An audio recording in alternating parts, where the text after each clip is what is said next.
world, and welcome to the In My Footsteps podcast. I am Christopher Setterlin, coming to you from the vacation destination known as Cape Cod, Massachusetts, and this is episode 147. We're diving headlong into June. Unofficial summer has started, official summer is very close, and I've got tons of fun nostalgia for you to bring outside in the beautiful weather. We're going to kick it off with a segment that I could not wait to talk about. I've been waiting weeks for this one. A documentary review that's full of laughs and head shaking as we look at the Rax Roast Beef story and the documentary surrounding their very failed mascot, Mr. Delicious. We're going to go way, way back in the day and look at the beloved Wacky packages, stickers. Kids of the 70s and 80s, you definitely remember these. There'll be a brand new top 5 that are the top 5 weirdest jobs ever, at least the weirdest ones I could find thus far. And there'll be a brand new This Week in History and Time Capsule, all coming up right now on episode 147 of the In My Footsteps podcast. So what are we going to talk about this week? That's for me to know and for you to find out. Oh man, I can't wait. This episode's going to be so much fun. I hope wherever you are, the weather's beautiful. You're able to be outside. If you're not near the beach or at the beach, or at least somewhere where you could be out enjoying the summer.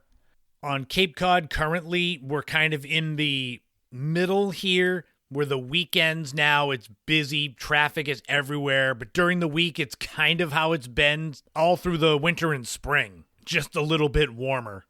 When I worked in the restaurant industry, I always dreaded summer. There was a bittersweet feeling as the weather got warmer. That naturally meant that all of us at the restaurant, we'd be so much busier with the tourists coming down. Now I don't have to worry about that stuff, although the traffic still does suck. And you can't find the back roads anymore because everyone has a GPS that brings you to the quickest route to get where you're going. So all my formerly secret back roads on Cape Cod are now populated by tourists in the summer. A big thank you, as always, to my Patreon subscribers, Leo, Lori, Mary Lou, Ashley, and my newest subscriber, Kevin. Thank you so much for becoming a member of my Patreon family. Any of you out there want to become a Patreon subscriber, go to patreon.com/inmyfootstepspodcast. $5 a month gets you access to the bonus episodes of the podcast, early access to the main show, early access to YouTube videos, and whatever else more. I'm trying to figure out more stuff that I can put on that channel to make it more appealing, including more stuff on the free tier, so you don't even have to be a paying subscriber. If you can't be a subscriber, that's totally understandable. There's an even better way that you can help spread the word of the podcast, and that's through reviews, ratings, sharing, word of mouth.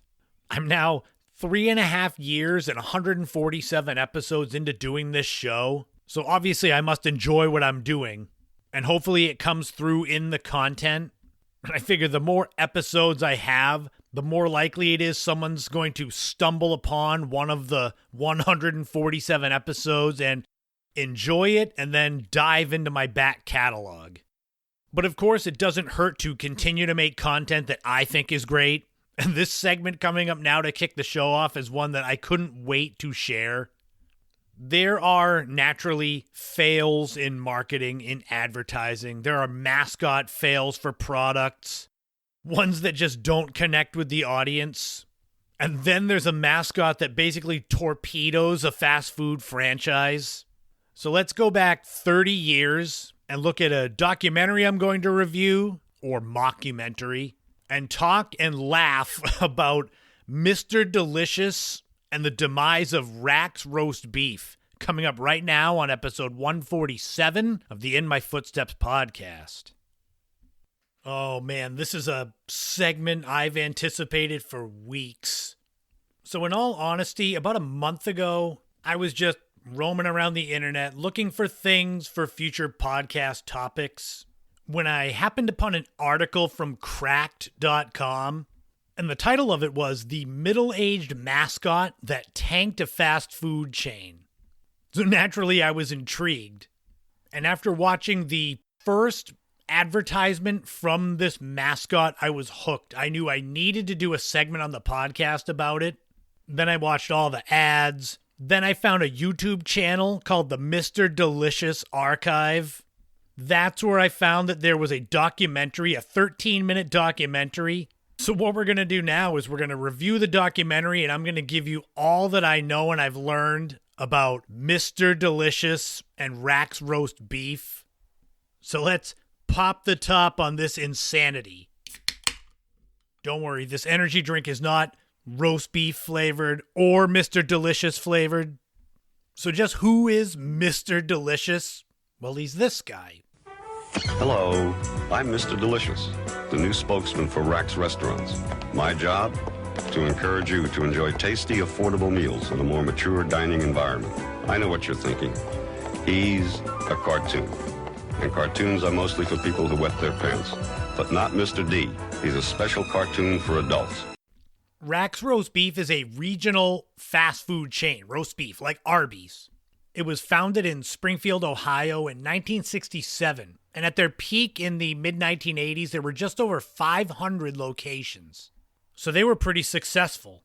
But I guess they figured in order to grow their footprint and get more people talking about Rax Roast Beef, they needed a mascot to compete with Ronald McDonald or Colonel Sanders. I mean, he was dead at the time, but Burger King had the Burger King man.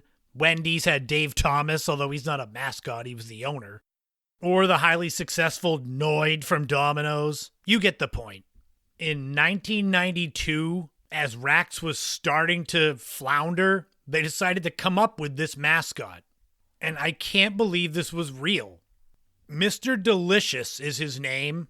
He is literally a middle-aged businessman with glasses and a briefcase and a receding hairline. And his voice is very monotone and droning, and it makes you feel like you're going to fall asleep. Every commercial, he talks about something that you are pretty sure shouldn't be in a commercial.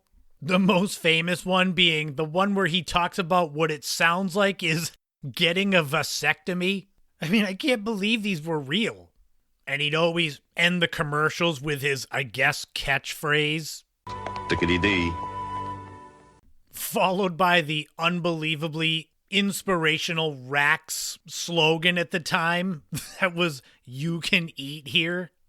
I mean, seriously. Obviously, I stated at the beginning that I found the article about whether Mr. Delicious ruined Rax Roast Beef. So you know the end of this story. There aren't that many commercials with Mr. Delicious, a few TV ones, a few radio ones. And for as uninspired and weird as the Mr. Delicious character and commercials are, I've got to give Rax credit because they came out with this documentary around the same time, summer of 1992. I'll link to it in the description of the podcast, but I'm going to go through it right now, along with some clips so you can get the idea of the brush with fame that Mr. Delicious had. This documentary itself, it's 13 minutes long. And it starts off with people explaining what they like about Mr. Delicious, spliced in with music showing close-up of the illustration of Mr. Delicious, who looks like he could have been on the show Mad Men. It starts off with President of Rax, Bill Underhill, explaining that because they're an adult fast food restaurant, they wanted an adult mascot.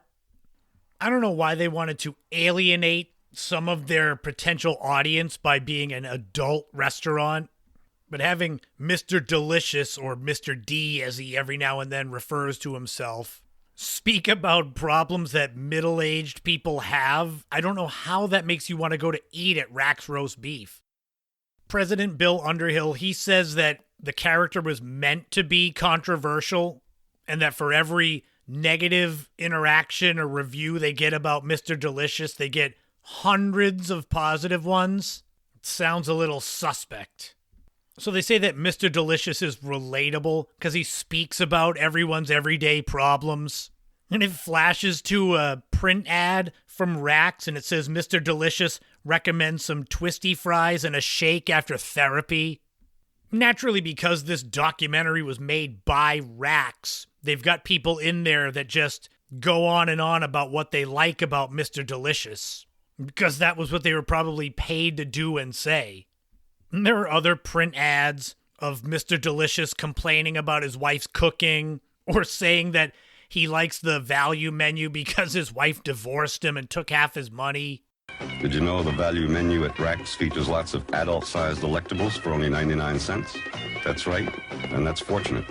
You see, Mr. Delicious is, well, a little overextended. Perhaps the Rax executives aren't paying him enough to compromise his integrity. On the other hand, you can't eat integrity, but you certainly can eat a hearty roast beef sandwich for 99 cents. This is real from 1992. It sounds like something I'm making up, which when I first read it, I thought it couldn't be real, but oh, it is. We next go to Bill Welter, who's the executive president of marketing for Rax, saying that he's the one that hired Mr. Delicious. It was the Deutsch advertising agency that came up with the concept of Mr. Delicious. Welter says that the Deutsch company went around to a bunch of Rax stores and interviewed managers and employees to get a feel for Rax. And that's what influenced them to create Mr. Delicious, which it's like, who were their employees? You would think that what would represent them well as a mascot was a middle-aged man, businessman that complains about his wife divorcing him and therapy and vasectomies. After showing another of the Rax Roast Beef Mr. Delicious ads, they come back to Welter talking about 85% of the decision about where to go for a fast food restaurant is made within 5 minutes. So you need to be at the top of people's minds. And he says getting people talking about Mr. Delicious, even if it's controversy, that's what they want. So it's the old, no publicity is bad publicity. And there are more talking heads talking about why they like Mr. Delicious. But then we move on to the segment why they created him. One of the talking heads gives a big compliment, saying that they usually go to the can when commercials come on, but they'll hold it because they want to see Mr. Delicious. You see, Mr. Delicious doesn't appreciate unnecessary commotion while he's eating. It brings out the dangerous, hostile side in Mr. D. At least that's what his analyst says. Anyway, at Rax, Mr. Delicious can enjoy a tasty sandwich or salad without bright yellow formica upsetting his stomach. Next up, we get Matt Heller, who is the account director of Deutsch, and he talks about going to Rax to talk with employees and managers. We're told that Mr. Delicious is meant to play up the strengths of Rax while also, they say, leveraging their weaknesses. And again, it comes back to mature dining, which sounds like it's clean tables and carpeting. Then we get to what everyone wants to know. Who's the real Mr. Delicious? People saying he reminds them of their father. Greg Denoto, who's the associate creative director of the Deutsch advertising company, says they weren't going for serious with Mr. Delicious, hence the name. He's meant to be humorous, a middle-aged man that's made bad choices and been through the ringer in life.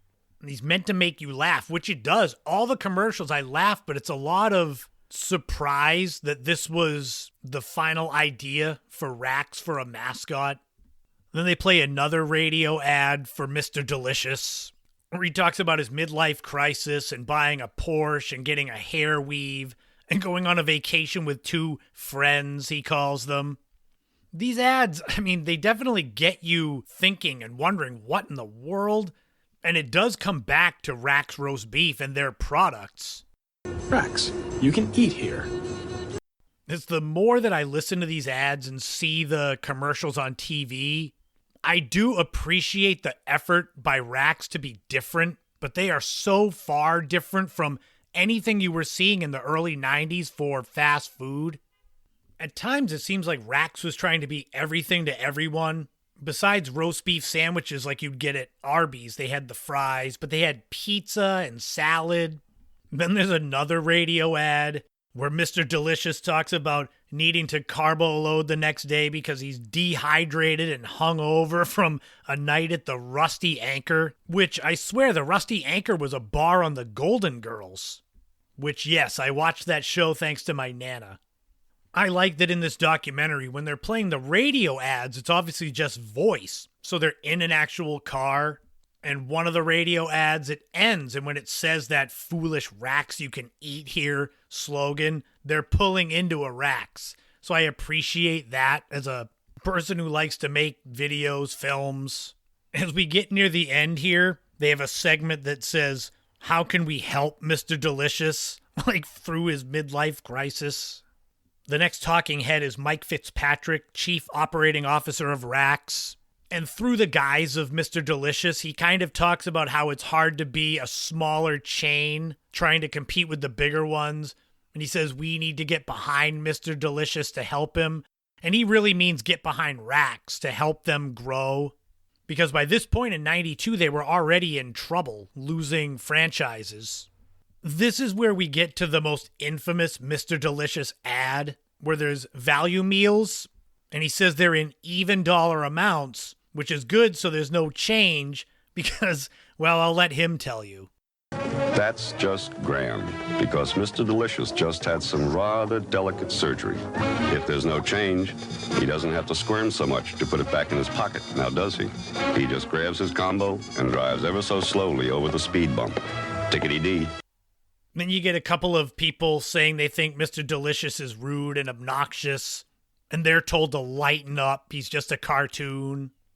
And the documentary ends with kind of a music montage, pictures of Mr. Delicious and some of the print ads, and them saying, help Mr. Delicious, he'll help you.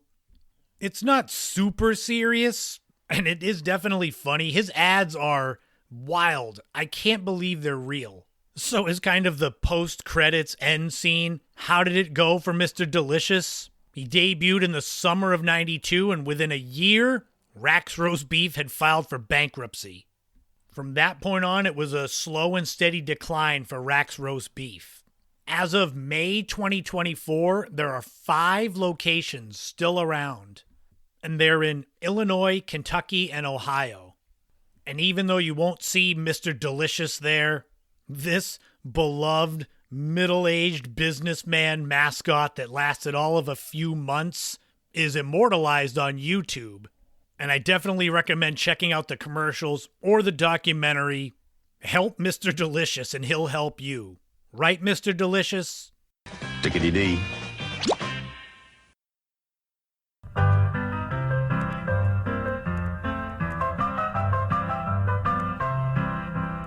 This week in history, we are going back 89 years ago to June 2nd, 1935, and the retirement of one of the biggest sports icons and American icons of the 20th century, Babe Ruth.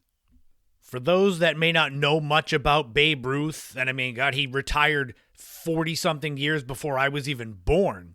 Babe Ruth was born George Herman Ruth, February 6, 1895 in Baltimore, Maryland, and he's considered one of the most iconic figures in the history of baseball and American sports and pop culture. And I figured his retirement, it would be a perfect time to kind of give you an overview of his life here. Babe Ruth learned the game of baseball under the guidance of Brother Matthias, who was a monk at the St. Mary's Industrial School for Boys in Baltimore, where Babe Ruth was sent at the age of 7 to get him off of the rough streets. Ruth's exceptional ability as both a pitcher and a hitter became apparent. It was in 1914 that Ruth signed with the Baltimore Orioles, who were then a minor league team, at the age of 19. And later that year, he was sold to the Boston Red Sox, ironically. He was initially known with the Red Sox for his prowess as a left-hand pitcher, and he helped the Red Sox win 3 world titles from 1915 to 1918. It was in 1919, his last season with the Red Sox, that Babe Ruth set a single-season record for hitting 29 home runs, which doesn't seem like much, but that was back in the day, the dead ball era, where Babe Ruth's 29 home runs were more than a lot of teams had combined in the season. It's insanity. It would be like someone hitting 200 home runs now. But infamously, as we who live in New England and are Red Sox fans know, in December 1919, Babe Ruth was sold to the New York Yankees. That started the curse of the Bambino in Boston. He hit 54 home runs in 1920, his first season with the Yankees, which again was more than most teams hit combined. And in 1927, he hit 60 home runs in a season, which was the record that would stand for 34 years until Roger Maris hit 61.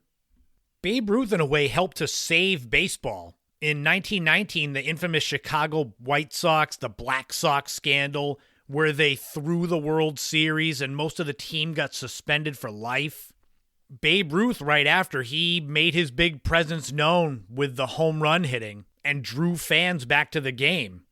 There is so much that goes into Babe Ruth and his impact and his career. Just his career, the nuts and bolts would take forever to explain. So that's why I'm trying to cram a lot into this segment here and realizing I'm going to fail and I'm going to leave a lot out. Babe Ruth during the Roaring 20s, he was a star on the level of a Michael Jordan or a Tiger Woods or a Lionel Messi, or name your opinion of whoever you think the biggest sports star on the planet is or was. That was Babe Ruth. Things kind of came full circle for Babe Ruth when he came back to Boston, but as a member of the Boston Braves. By this point, Babe Ruth was a shell of his former self, having been released by the Yankees after the 1934 season. He batted .181 with 6 home runs, but that's not saying much. The Braves' record that year was 38 wins and 115 losses, so he could hardly be blamed for all of that. In the end, Babe Ruth hit 714 career home runs, which stood until 1974 when Hank Aaron surpassed it. But as much as his game on the field impacted America, it was off the field. His personality, his popularity, it was an impact on American society. He helped popularize baseball to a level it had never been before. And thankfully, baseball is a sport that really loves its history, so Babe Ruth's name will never be forgotten. And Babe Ruth, the Sultan of SWAT, retired from baseball officially 89 years ago this week in history. Now it's time for a brand new time capsule. I've been thinking of putting some kind of music here to denote the time capsule. Maybe that'll be next week. Some kind of little song to let you know it's time capsule. I'll just have music and sound effects for every segment. After every sentence I say, there'll be sound effects now. We're going back to the beginning of the century. Oh no, not the 20th century, this century. 24 years ago, which I can't believe, to June 3rd, 2000. Let's see what was going on in the world of pop culture back then. The number one song was Maria Maria by Santana. This song featured the R&B duo Product G&B and was off of the massive album by Santana, Supernatural. The song itself went to number one for 10 weeks. The album Supernatural won 9 Grammy Awards in 2000, which was a record. And as of 2024, this album has sold more than 30 million copies worldwide. The number one movie was Mission Impossible 2, and you could get into the theater with a ticket costing $5.39. This movie starred Tom Cruise. It was the sequel to Mission Impossible 1, I know. It made over $546 million at the box office on a budget of $125 million. It's 56% fresh on Rotten Tomatoes, so it's right on the fresh line. But with a movie like Mission Impossible, you know what you're getting. So if you like that type of movie, you'll like it. If you don't, you won't. The number one TV show was Who Wants to Be a Millionaire? Remember that game show? Man, that was everywhere back then. The show began in 1999, was hosted by Regis Philbin. It's been on hiatus, but it's actually supposed to come back next month in July for a 23rd season. I remember it seemed like this show was on several times a week during prime time, not in syndication. But when you're a ratings magnet like Who Wants to Be a Millionaire was, I'm sure ABC, who first had the show on, was like, we'll just put this on every night. It's easy money. And if you were around back then, June 3rd, 2000, you're looking to get a new car that's reliable, affordable, all those words, you could get yourself a brand new 2000 Saturn SL model for $11,485. This sedan got 33 miles to the gallon, could carry 5 people comfortably, 12.1 cubic feet of space. Man, that car sounds so great. I think I should get one. Oh, wait, I did. Maybe I should get 2. Oh, wait, I did. Well, maybe I should get 3 Saturns. Oh, wait, I did. Sounds like a good investment for a car. I wonder whatever happened to Saturn. What do you mean they went out of business in 2010? Oh, man. Oh, well, that's a shame. At least we'll have the memories, Saturn. That's going to wrap up another time capsule, another This Week in History. Now, you think your job is bad or weird or whatever adjective you want to use. Well, let's dive into this new top 5. Some of the weirdest jobs ever. And yes, a few of these still exist, so you can go apply for them after you listen to the podcast. So let's dive into that.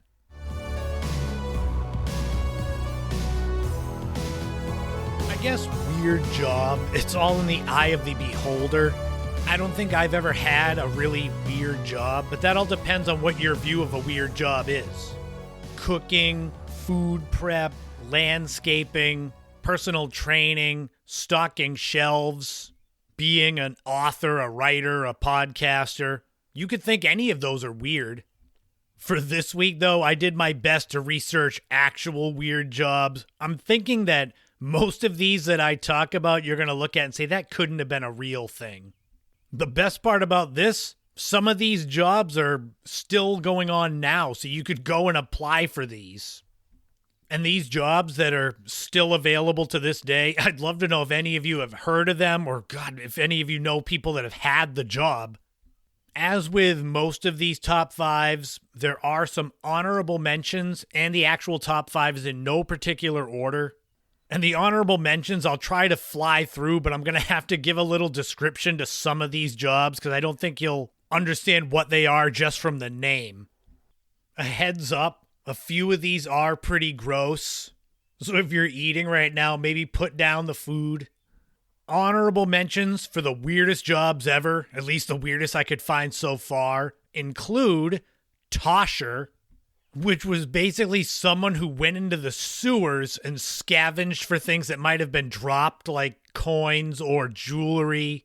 I don't know where the name came from, but it's someone who sifts through raw sewage to find pennies and stuff. Oh, God. We're off to a good start here. Another honorable mention is pet food taster. This is still a current job, and you pretty much get the idea of what it is. So if you think the smell of some cat and dog foods are terrible, imagine having to taste it to make sure it had real beef and chicken flavor. Another honorable mention is funeral clown. This was Greek and Roman times, where a man would be hired to be a clown, dance and act around at a funeral. But the big key was he didn't have regular makeup on his face. He had a mask that was made of the deceased person's face.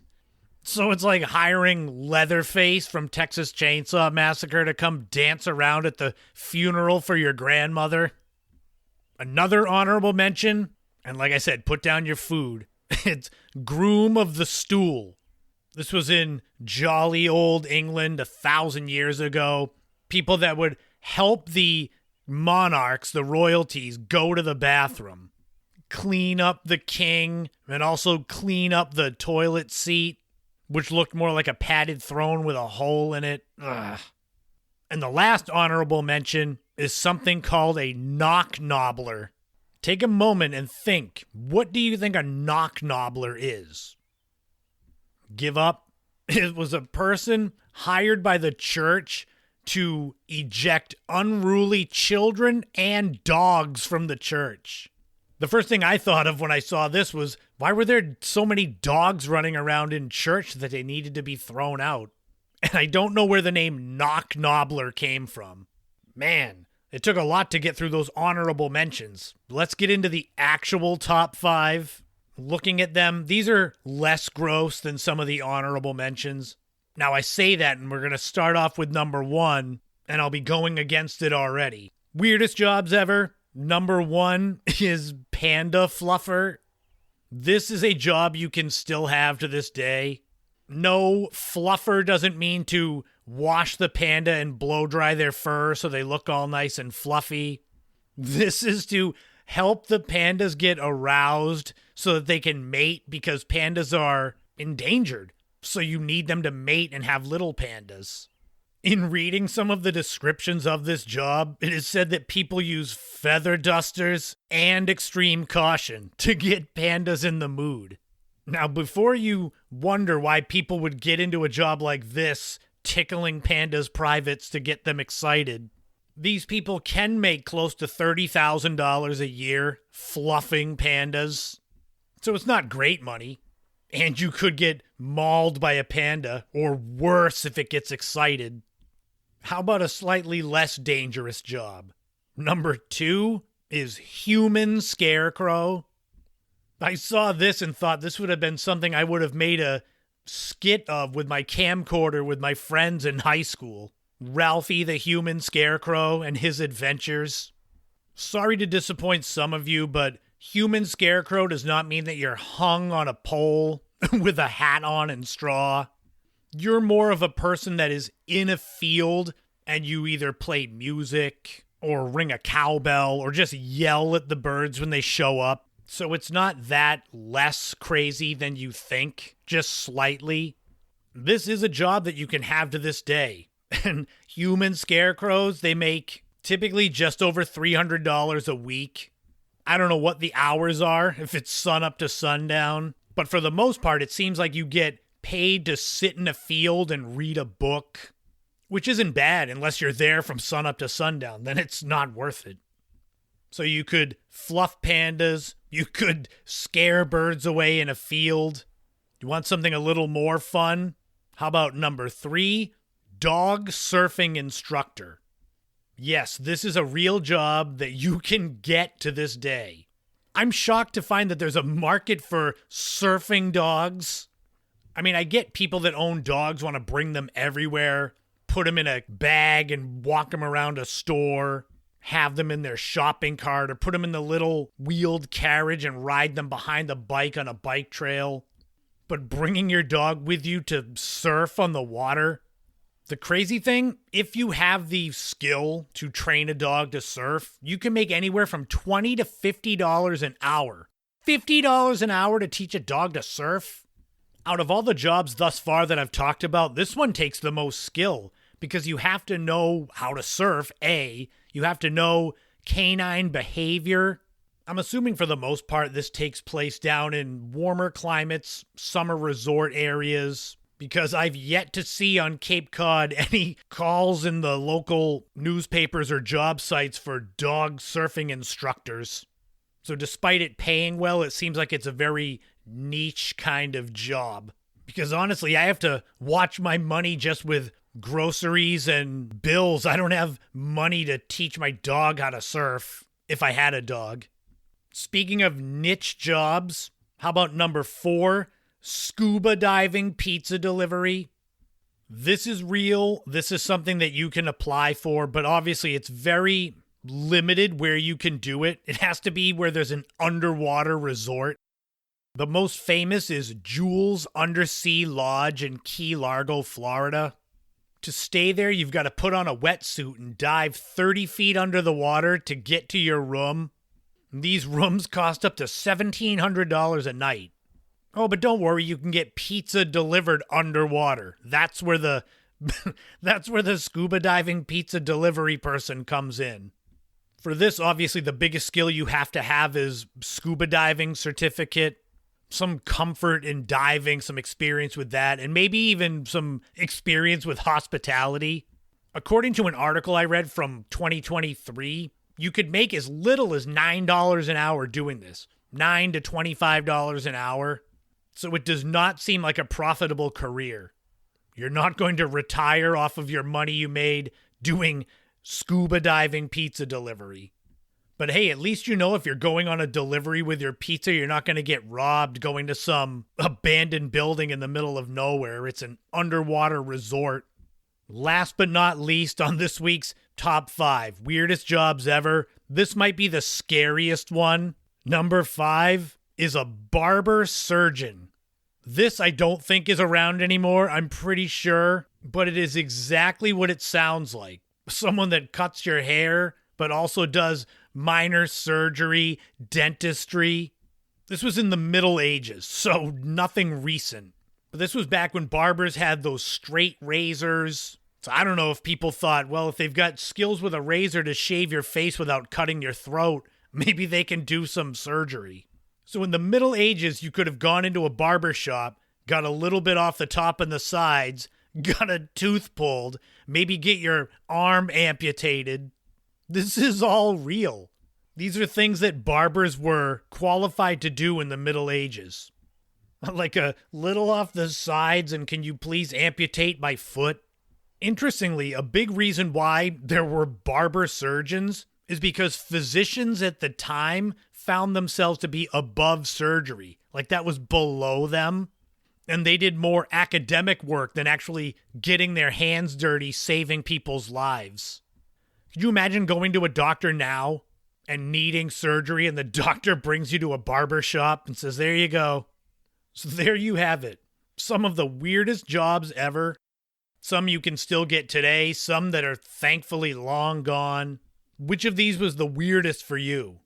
Well, we'll go from weird jobs that were real to spoofing real companies. There's a rough segue as we go back in the day now to look at the Wacky Packages stickers.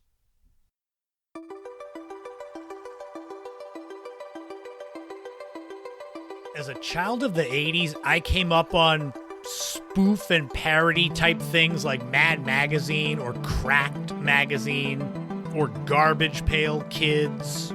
Things that made fun of things I was familiar with just appealed to me. Maybe that was the child humor in me. One of those spoof type products that might be a little bit forgotten today because it was so long ago is the Wacky Packages stickers.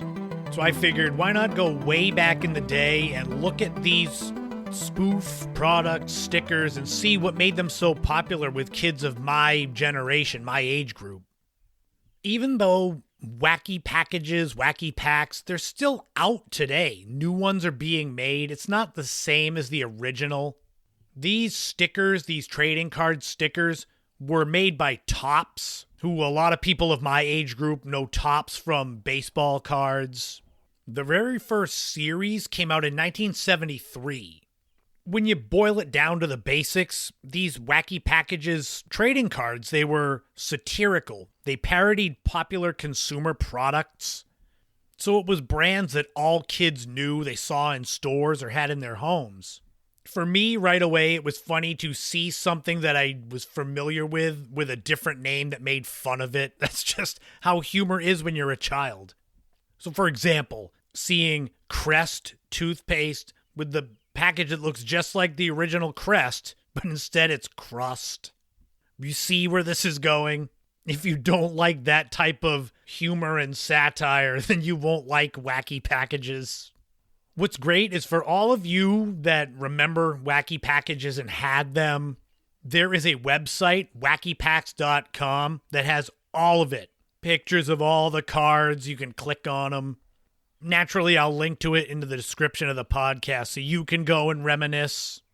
Those original Wacky Packages had such classics like chock full of nuts and bolts coffee, Jail-O instead of Jell-O, 6-Up soda instead of 7-Up, and it says at the bottom, you hate it hates you. That's the catchphrase. Or Grave Train dog food instead of Gravy Train. It says your dog will never eat anything else, and it's got a dead dog on the front. This was in an era where advertising took itself really seriously. Not all, but some. And it was fun to have stuff that we kids could have that sort of poked fun at the adult world. There were 16 series of Wacky Packages stickers between 1973 and 77. With that being kind of the peak of their popularity, I think it's sort of similar to Garbage Pail Kids. The initial rush of these brand new cards, making fun of consumer products, much like Garbage Pail Kids making fun of the Cabbage Patch Kids.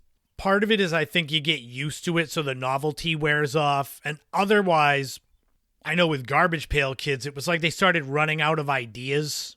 When I had wacky packages, I liked using those stickers, putting them places on my Trapper Keeper, maybe on lockers. I didn't think about collecting them. I thought about peeling and sticking the stickers places. These wacky packs, they kind of created community among the kids. They were highly collectible, and each series had new stickers naturally, and it encouraged us kids to trade the duplicates with friends to complete our collections. There was that thrill of the hunt. Oh, I'm only missing 1 or 2 stickers from this set. I gotta find them.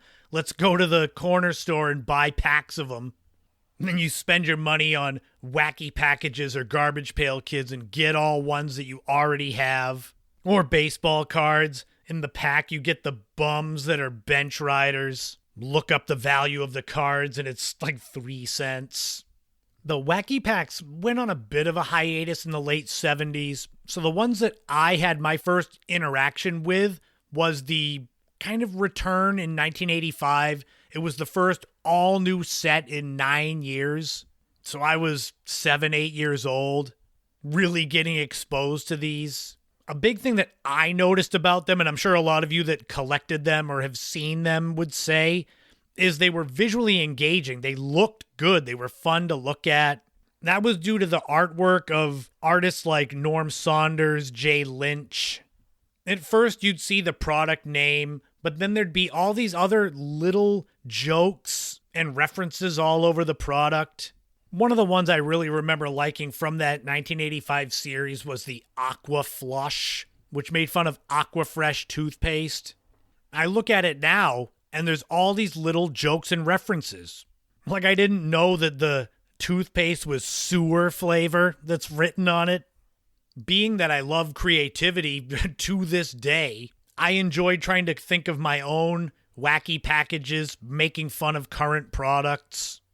I could never draw worth anything, so my ideas were more of the names. I definitely recommend you click on that link and go to wackypacks.com, because if you're anything like me, you're going to spend a lot of time clicking through all the series and looking at the different products. It's a good time waster, but not when you're trying to record a podcast. I find myself stopping and going back to that website and just looking through these cards. They're kind of a snapshot of a time period, but they're also kind of timeless because a lot of these products are still around today. It's like they're from the 70s and 80s, but the art is very retro, so they look like they're from the 30s and 40s, but the products are still around today.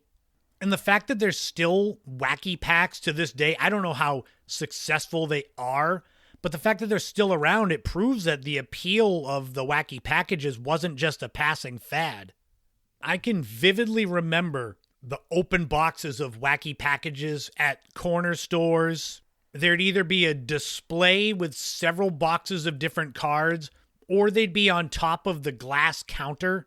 That was when, I think, in the counter they would have candy, not penny candy, but stuff like that you could get, gum or caramel creams or those wax bottles that had like a droplet of what tasted like soda in it.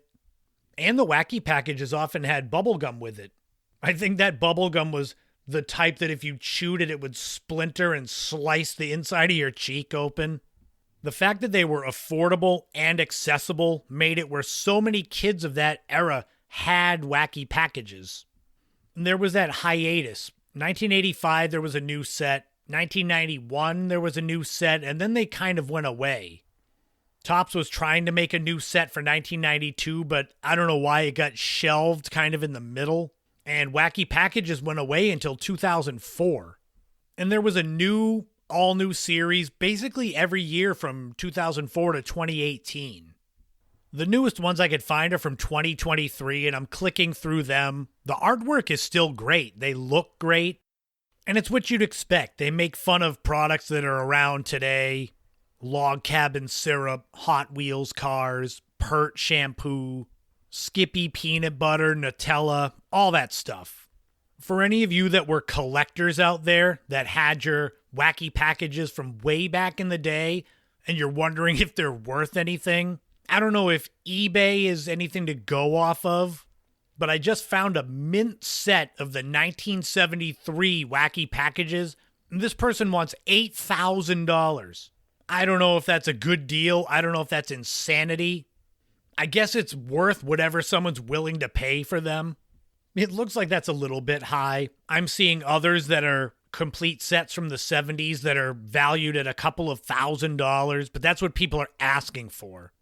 I could go on eBay and put my 3 Kevin Moss New York Yankees baseball rookie cards on there and ask for $5,000, but I'm not going to get them. Maybe that'll be another segment I'll do on the podcast. Baseball cards I thought were going to be worth a lot and are worth like 5 cents. Kids of the 80s and 90s, you'll remember them. Wacky Packages stickers, though, in the 70s and 80s, it was a perfect storm. Humor, collectability, the artwork, the youth wanting a rebellion, and also savvy marketing from Topps to make them affordable and accessible. And they were fun and entertaining to look at them with your friends and laugh, or call Crest toothpaste crust when your parents would get it. And luckily with the internet today, you don't have to look too far or go too far to find these wacky packages. Like I said, wackypacks.com's got all of them. Maybe I'll go on that site and find the funniest one I can remember from when I'm a kid and buy it, stick it on my laptop or something. Until next time, though, that's going to wrap up episode 147 of the podcast. Thank you all, everyone, for tuning in. I hope you've enjoyed the content, not just this show, but all the shows I've put out, and beyond that, the YouTube videos, the blogs, any of the Patreon exclusive content. I love doing this. I love the creativity and just sharing things from my mind that I think you'll enjoy. It's all from the mind of a Gen Xer from Cape Cod with a few books to his name. If you're interested in any of my 9 books, you can visit ChristopherSetterland.com, my homepage. Links to all the books are there.